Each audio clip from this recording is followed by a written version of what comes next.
নামাজের সময় খুব হাই উঠলে কি করা উচিত? নামাজ পড়ার সময় যদি দেখি কোন শিশু পড়ে গিয়ে ব্যথা পেতে পারে, তাহলে কি নামাজ ছেড়ে তাকে ধরতে পারবো? রোজা অবস্থায় ঘুমালে রোজার কি কোনো সমস্যা হয়? অনেকে বলে থাকেন এতে নাকি রোজা হালকা হয়ে যায়। জামাতে নামাজ পড়ার সময় যদি ইমামের পেছনে দাঁড়ানো অবস্থায় আমার কোনো ভুল হয়, তাহলে করণীয় কি? সন্তানের উপর মা বাবারও কি নজর লাগতে পারে? এ থেকে কিভাবে বাঁচবো? মাঝে মধ্যে ঘুমের কারণে ফজরের নামাজ মিস হয়ে যায়, তখন কি করব? আমার স্বামীকে আমি নিজে কোরআন শরীফ পড়া শিখাতে পারবো কি? নামাজের মধ্যে খারাপ কিছু মনে করলে করণীয় কি? ফরজ নামাজে ভুল হলে কি সহজতা দিব, নাকি নামাজ ভেঙে আবার নতুন করে পড়বো? নামাজের সময় কি মহিলাদের পায়ের পাতা ঢাকা আবশ্যক? স্বামীকে নিজের বশে রাখার কোনো আমল আছে কিনা? আজান চলাকালীন সময় নামাজ পড়া যাবে কিনা? প্রিয় দর্শক, আর বিলম্ব না করে চলুন আপনাদের করা জীবন ঘনিষ্ঠ জিজ্ঞাসা যেগুলো ইতিমধ্যে আমাদের কাছে চলে এসেছে সেগুলোতে আমরা প্রবেশ করি। ফেরদাউস স্যার, আপনি লিখেছেন, আমার স্বামীকে আমি নিজে কোরআন শরীফ পড়া শিখাতে পারবো কি? পারবেন, কোনো অসুবিধা নেই। স্বামী স্ত্রীকে, স্ত্রী স্বামীকে, এক অন্যকে, বড় ছোটকে, ছোট বড়কে কোরআন কেন যে কোনো কিছু শেখাতে পারে। শিক্ষা জ্ঞান এটা শেখা বা শেখানোর জন্য কোনো বয়স কখনো বাধা হতে পারে না। এরপরে সোনিয়া, আপনি লিখেছেন, আজান চলাকালীন সময় নামাজ পড়া যাবে কিনা? জি, আজান চলাকালীন সময় নামাজ পড়লে নামাজ হবে, কোনো অসুবিধা নেই। একদিকে আজান চলছে, অপরদিকে নামাজ পড়তে পারেন। তবে হ্যাঁ, আজান চলছে এই মুহূর্তে আপনি আজানের জবাব দিবেন, আজানের জবাব দিয়ে তারপর আপনি নামাজ পড়বেন, এটা উচিত। হ্যাঁ, আপনি আগে থেকে নামাজ শুরু করেছেন, এরপর আজান চালু হয়ে গেছে, কোনো অসুবিধা নেই, এতে আপনার কোনো গুনাহ হবে না। অথবা আপনি আজান শোনার পরও যদি নামাজ পড়েন, তাতেও আপনার নামাজ হয়ে যাবে, অসুবিধা নেই। হুমায়রা রহমান, আপনি লিখেছেন, নামাজের সময় কি মহিলাদের পায়ের পাতা ঢাকা আবশ্যক? এ বিষয়ে মতপার্থক্য আছে যে পায়ের তলার অংশ ঢাকতে হবে কিনা সেটা মতপার্থক্য আছে, এবং টাকার নিচের অংশ ঢাকতে হবে কিনা এটার মতপার্থক্য আছে। অনেক রকম বলেছেন উপর ঢাকতে হবে না, অনেকে বলেছেন ঢাকতে হবে। ঢাকাটাই নিরাপদ, তবে পায়ের তলাও ঢাকতে হবে, এটি আবশ্যক অবশ্যই নয়। ইসরাত জাহান পারভিন, আপনি লিখেছেন, ফরজ নামাজে ভুল হলে কি সহজতা দিব, নাকি নামাজ ভেঙে আবার নতুন করে পড়বো? যদি ওয়াজিব তরক হয়, ওয়াজিব ছুটে যায়, তাহলে সেও দিবেন। যদি ফরজ ছুটে যায়, তাহলে ওই নামাজ আপনাকে আবার পড়তে হবে। আর যদি সুন্নত ছুটে, তাহলে তো কিছুই বিশেষ করার নেই। এই জন্য ফরজ কোনটা, ওয়াজিব কোনটা, সুন্নত কোনটা, সেটা আপনাকে জানতে হবে। জাইনা আফরোজ, আপনি লিখেছেন, নামাজের মধ্যে খারাপ কিছু মনে করলে করণীয় কি? নামাজের মধ্যে যদি কেউ খারাপ কিছু যদি কারোর মনে পড়ে, তাহলে সেক্ষেত্রে সাথে সাথে মনটাকে ফেরত নিয়ে আসবেন, এটাই মূল করণীয়, এবং সালাতের মাধ্যমে আল্লাহ তাআলা মাফ করবেন। সাব্বির খান, আপনি লিখেছেন, মাঝে মধ্যে ঘুমের কারণে ফজরের নামাজ মিস হয়ে যায়, তখন কি করব? ঘুমের কারণে হঠাৎ কালে ভদ্রে মিস হয়ে যেতে পারে নামাজ, তাহলে সেক্ষেত্রে যখন ঘুম ভাঙবে তখন আপনি নামাজ পড়ে নেবেন, কিন্তু নিয়মিত যদি এরকম হয় তাহলে সেটা দোষণীয়। এরপরে আয়েশা আমির, আপনি লিখেছেন, স্বামীকে নিজের বশে রাখার কোনো আমল আছে কিনা? স্বামীকে বশে কেন রাখতে চাচ্ছেন?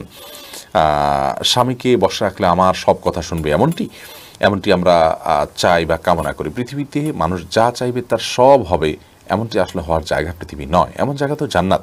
অতএব বশে রাখার জন্য আমল বলতে আমাদের সমাজে বিভিন্ন রকমের তাবিজ, কবজ, তদবির ইত্যাদির প্রচলন আমরা দেখে থাকি। এগুলো গর্হিত এবং কোনোটি শিরক এবং কুফরি পর্যায় পর্যন্ত নিয়ে যেতে পারে, বিধায় এগুলো কোনো অবস্থাতে করা উচিত নয়। স্বামীকে আপনি চান যে স্বামী কোনো আপনার প্রতি জুলুম অবিচার না করুক, আপনার হক ঠিকঠাক মতো আদায় করুক, আপনাকে ভালোবাসুক, সেটা যদি আপনি চান, তাহলে সেক্ষেত্রে আপনি নিজে ভালো হয়ে চলুন, তার ভালোবাসা অর্জন করার জন্য চেষ্টা করুন, নিজেকে একজন উত্তম স্ত্রী এবং আকর্ষণীয় করে তার সামনে উপস্থাপন করুন, এবং তাকে ভালো মানুষ হওয়ার জন্য বিভিন্ন দিক থেকে হেল্প করুন, আল্লাহর কাছে দোয়া করুন, এগুলো আপনার কর্তব্য। এর বাইরে আপনার গতানুগতিকভাবে আমাদের সমাজে অনেক বোনরা আছেন যে স্বামীকে বশে আনার জন্য বিভিন্ন কবিরাজের কাছে যান, তারা বিভিন্ন আপোষের তাবিজ টাবিজ দেয়। এগুলো গর্হিত কাজ এবং গুনাহের কাজ, কোনো কোনো ক্ষেত্রে ঈমান বিধ্বংসী কাজ হতে পারে, এবং এর ফলশ্রুতিতে অনেক সময় ক্ষতির মুখোমুখি হয় মানুষ, বিধায় এগুলো করা উচিত নয়।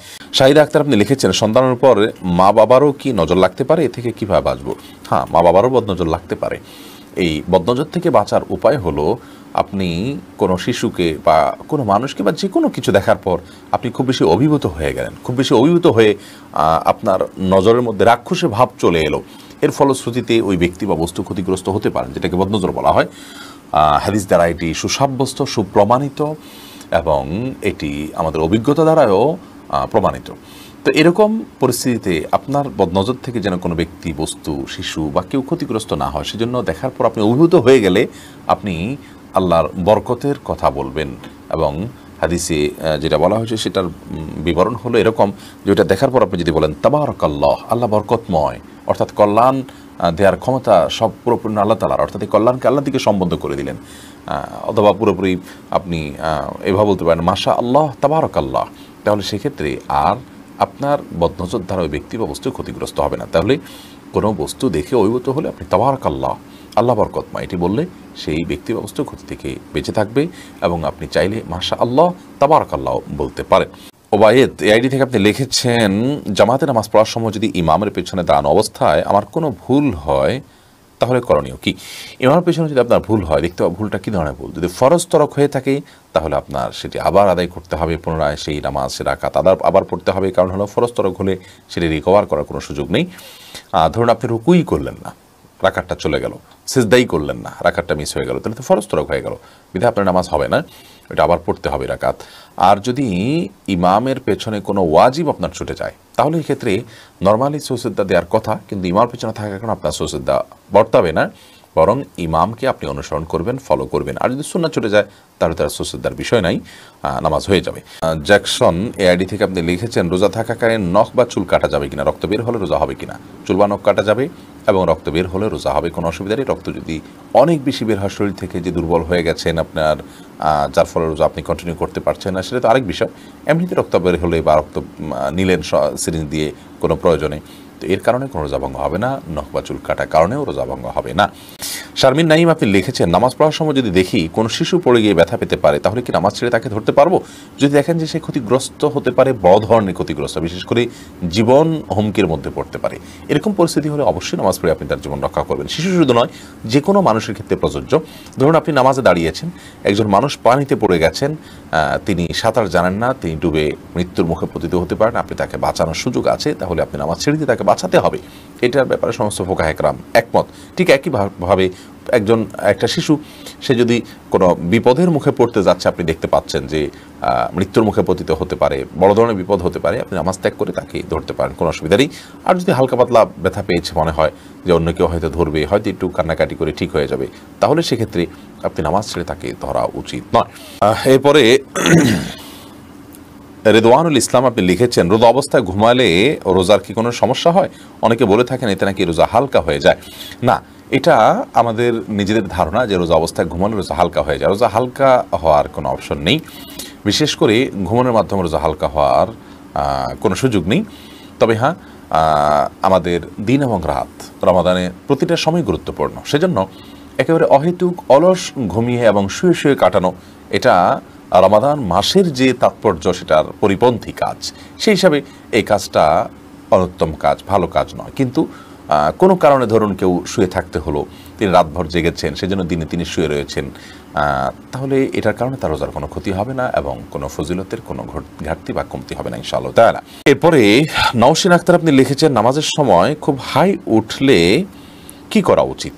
নামাজের সময় যদি অনেক বেশি হাই ওঠে তাহলে আপনি যে কোনো সময় নামাজের বাইরে হাই উঠলে হাইটাকে বাধা দেওয়ার চেষ্টা করা উচিত। কারণ হাই তোলার মাধ্যমে আপনার শয়তান মানুষের ভেতরে প্রবেশ করার বিশেষভাবে সুযোগ লাভ করে থাকে এবং দুষ্টু জিনে আক্রান্ত মানুষগুলোকে দেখবেন যে খুব বেশি হাই তুলতে থাকে। আমি এরকম অনেক মানুষকে দেখেছি যারা দুষ্ট জিনের প্রভাবে প্রভাবিত, তাদের উপর দুষ্ট জিনের প্রভাব বেশি হওয়ার কারণে তারা এত বেশি হাই তোলেন যেটা স্বাভাবিক কোনো মানুষ হাই তোলে যে সেরকম কোনো বিষয় নয়। এই জন্য হাই তোলার এই সময়টাতে এই শয়তান মানুষের ভিতরে প্রবেশ করে, দুষ্টজিন প্রবেশ করে, সেজন্য এটাকে হাত দিয়ে বাধা দেওয়া উচিত। মুখের কাছে হাত বা কোনো কিছু নিয়ে গেলেই কিন্তু হাইটা বন্ধ হয়ে যায়।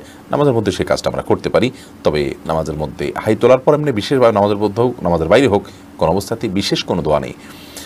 লা হাওলা ওয়ালা কুওয়াতা ইল্লা বিল্লাহ আমরা অনেকে পড়ি, এটা পড়তে হবে হাই তোলার পর, এরকম কোনো বাধ্যবাধকতা নেই, বরং আপনি হাত দিয়ে সেটাকে বাধা দেওয়ার চেষ্টা করবেন।